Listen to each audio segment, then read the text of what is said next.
Hey everyone, and welcome back to another video.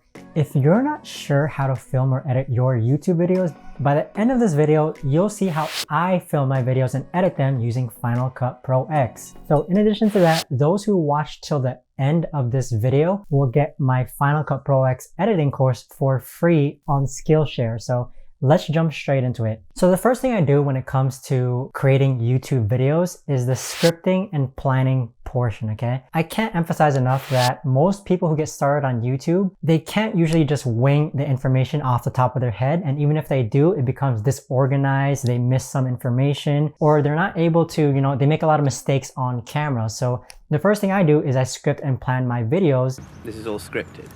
What? This is as made up as the rest of it. This isn't improvised. Look. Using Notion and any Word document. And what I do is, I do write my intro verbatim, so word from word, because the first 15 to 30 seconds of a YouTube video is very important. So by actually writing what I'm going to say in my videos for the intro, I make sure that my intro is as enticing as possible in order to improve audience retention. Now, after the intro, again, so I do write my intro word from word on a teleprompter. And then for the body of my video, the actual content itself, I just bullet out the actual topics that I do want to go over. And those actual topics that I go over, I do organize them in a specific order that makes sense. And then afterwards, during when I'm actually filming the video, that's when I actually elaborate on the bullets themselves. So when I first got started on YouTube, I was writing all my scripts word from word and reading them straight off this teleprompter that you can see me looking into. But afterwards, because I became more knowledgeable of the topic that I'm talking about, and I do feel a lot more comfortable on camera, I've kind of shortened my scripting and planning phase to just, bullet points. But again, my intro is still written down word from word. Now, when I do script and plan my videos, I always try to make sure that, again, it's a numbered format. And the reason why I choose to do numbered formats is because that helps increase audience retention. When people watch YouTube videos and they're looking at a numbered format, they psychologically think that, okay, here's step 1, step 2, step 3, step 4, until they get what they clicked on the video for. My other YouTube channels where I do top 10 style countdown videos, I always make sure to count downwards in my scripts. The psychology behind that is that when people watch number 10, then they watch number 9, 8, 7, 6, 5, 4, they start to think that, okay, number 1, what is number 1? And with that thought embedded in their head, they're more likely to watch towards the end. And audience retention, as a YouTuber, you want people to watch the entire duration of your video, ideally, but if not the entire duration, then at least most of the video. Regarding my YouTube videos, I try to aim for a 40% audience retention time, and that's because with most of my videos and my other channels that have gone viral, 40% audience retention time has always been that key marker that kind of stuck out when I was looking for patterns in all my viral videos. Now, the next step that I do in order to film my videos is I do set up lighting, and I do consider the time of day in which I'm filming. So when I film my videos, I have 2 sources of light, okay? So if you look at me now, I have one light to my right side at a 45-degree angle, which I'm pointing at here. And then I also have my window/natural light, which again is at a 45-degree angle, which I'm pointing over here. So I have lights coming from both directions at a 45-degree angle. And again, I choose to use artificial light just because it looks better, but it's not necessary. If you don't have a light, that doesn't mean that you have to buy a light source for your YouTube videos.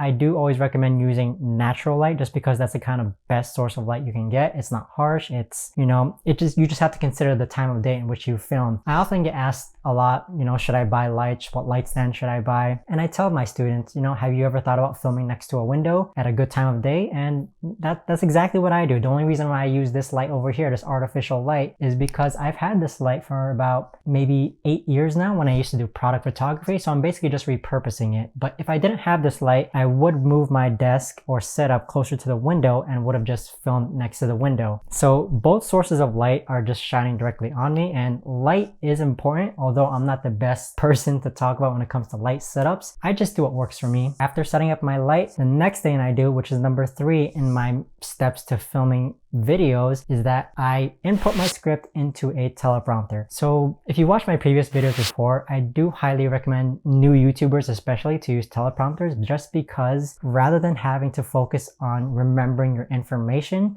you can just look directly straight into the camera, which I'm looking into right now. In reality, I'm actually looking at a script on my teleprompter. And again, that script on that teleprompter is just bullet points, which I'm just elaborating more information on. Leica, do the cha-cha.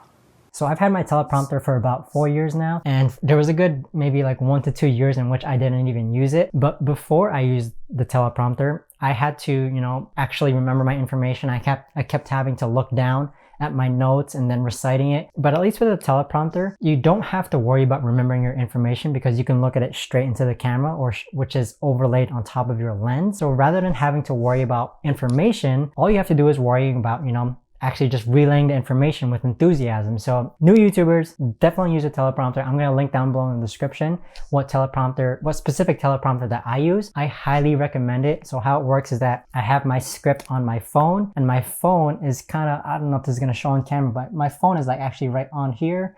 And the reflection of the teleprompter reflects backwards on my phone so that I'm able to read my script on the teleprompter application. And whenever I say certain words, the application is actually able to recognize my voice and what words I say so that it automatically scrolls the script to the next words or phrases that I have to say next. So teleprompter, new YouTubers, you should definitely use it. It's probably one of the best investments I've ever made. And especially if you're not comfortable on camera and you don't want to have to worry about remembering all your information, all you have to do is just quote unquote read off the teleprompter and just relay the information to your viewers. Now the next step when it actually comes to filming my videos is actually filming the videos itself. So whenever I film my videos, I always make sure just to do one giant take. I'm not a fan of stopping and recording and stopping and recording the actual video itself. So I just do one giant take so that all I have to do, or all that my video editor has to do, is just cut the mistakes from the video. So if you're new to filming, get used to just, you know, filming your mistakes and just doing one giant take. So all you have to do is have just one giant clip that you need to edit.